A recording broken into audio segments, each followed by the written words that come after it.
حضرت اگر یہی بات ہے جو آپ نے فرمائی ہے تو بریلویوں کو تو مشرک کہا جاتا ہے، تو آپ نے پھر ان کو کیسے خراج تحسین پیش کیا ہے؟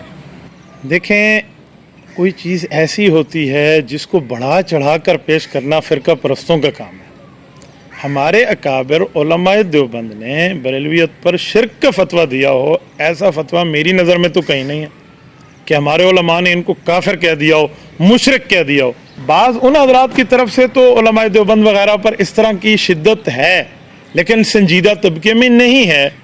تو یہ روش ان والی ہمارے طبقے میں کب سے آ گئی کہ ہم مشرک کے اور کفر کے اور شرک کے فتووں کی مشین چلا کے بیٹھے ہیں؟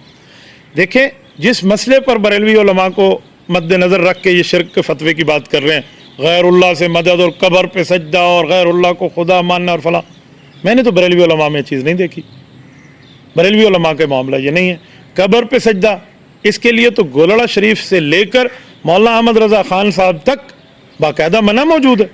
ان کے علماء باقاعدہ اس کو منع کرتے ہیں کہ آپ ایسا نہ کریں۔ میں نے تو نہیں دیکھا کہ یہ لوگ شرک کرتے ہوں، شرک میں مبتلا ہوں۔ بھائی، شرک میں مبتلا دیوبندی ہو، وہ بھی مسلمان نہیں ہے، آپ کسی اور کی بات کرتے ہیں۔ تو اس طرح خواہ سے کسی کے اوپر شرک کا فتویٰ، کفر کے فتوے کی مشین، یہ روش انتہائی خطرناک ہے، یہ ہمیں نقصان دے گی۔ میں کم از کم اس روش کو کبھی بھی اچھا نہیں کہوں گا اور اس روش کی تائید نہیں کروں گا۔